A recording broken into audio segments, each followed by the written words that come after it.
In the years leading up to 1952, the world found itself in a tense geopolitical climate. The aftermath of World War II and the budding tensions of the Cold War contributed to a global race for technological supremacy. Nuclear technology became the centerpiece of this competition. Scientists and politicians alike pondered the possibilities and dire consequences of harnessing the atom's energy, leading to groundbreaking and, at times, terrifying innovations. The concept of the hydrogen bomb, or thermonuclear bomb, was born out of the quest for greater explosive power than was possible with traditional atomic bombs. Visionaries like Dr. Edward Teller advocated for the development of the H-bomb, believing it to be an essential component to outpace Soviet advancements. Often referred to as the father of the hydrogen bomb, Edward Teller played a pivotal role in conceptualizing and promoting the development of the H-bomb. His advocacy was met with resistance, but his persistence eventually swayed key decision-makers. The test of the first hydrogen bomb was codenamed Operation Ivy. This military operation aimed to gauge the feasibility and potency of the hydrogen bomb. Planning involved meticulous coordination between scientists, engineers, and military personnel, marking it as an unprecedented collaborative effort. The picturesque Enewetak Atoll in the Pacific Ocean was selected as the test site for its isolation and ample distance from populated areas. However, the serene beauty belied the dramatic events soon to unfold in November 1952. As the test date approached, the island buzzed with activity. Last-minute checks, drilling sessions, and security briefings filled the final days. The air was thick with a mix of excitement and apprehension.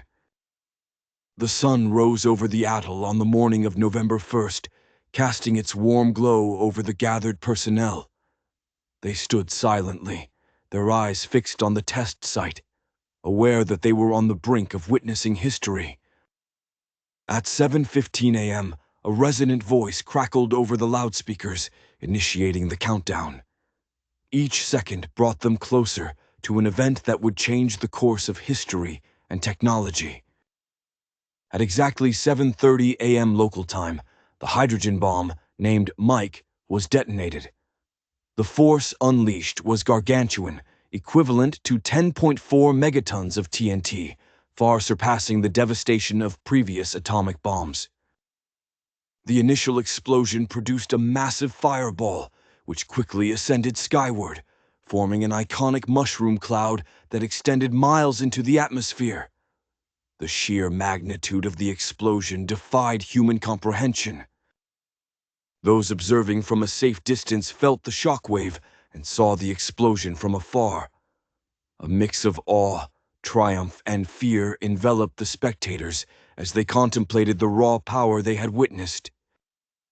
In the weeks following the test, scientists meticulously analyzed data to determine the yield of the detonation. The results were staggering, confirming the destructive potential of thermonuclear devices. News of the successful test reverberated around the world. Allies celebrated the U.S. technological prowess, while adversaries accelerated their own nuclear programs, fueling Cold War tensions. The aftermath of the test led to intense political discussions about nuclear arms control. Leaders weighed moral implications against strategic necessities, a debate that persists in various forms to this day. Scientists like J. Robert Oppenheimer voiced their ethical concerns, reminding the world of the potential monsters lurking in mankind's pursuit of technological supremacy. The possibility of thermonuclear warfare prompted governments to implement extensive civil defense measures. Public drills and educational campaigns aimed to prepare citizens for potential nuclear conflicts. The test of Mike contributed to the development of the mutually assured destruction, MAD doctrine, which posited that the catastrophic consequences of nuclear war would deter nations from engaging in such a conflict.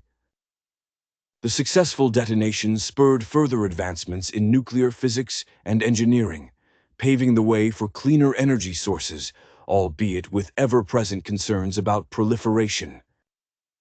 Enewetak Atoll, once bustling with life and natural beauty, became forever scarred by the test.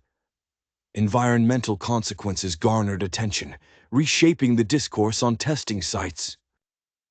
The legacy of the test reaches into the modern era, with ongoing debates over nuclear disarmament and the balance of maintaining peace through power. The hydrogen bomb's cultural impact reverberated through literature, film, and media, embodying apocalyptic fears and inspiring anti-nuclear movements. The looming threat of nuclear annihilation featured prominently in the creative expressions of the age, from science fiction novels to blockbuster films. Survivors of the test, scientists, military officials, and Pacific Islanders offered distinct perspectives.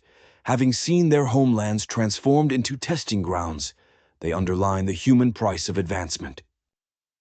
Women played crucial roles in the scientific community, often overlooked, yet their contributions were vital to the success of the hydrogen bomb development. The hydrogen bomb test underscored lessons about responsibility and stewardship in wielding technological supremacy. The hydrogen bomb test underscored lessons about responsibility and stewardship in wielding technological supremacy. Reflecting on the 1952 hydrogen bomb test provides context for current nuclear policies and highlights the continuous need for dialogue and diplomacy in international relations.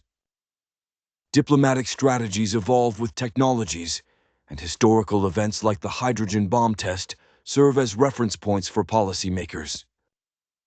Reflecting on the 1952 test provides context for current nuclear policies and ongoing debates over nuclear disarmament and the balance of maintaining peace through power.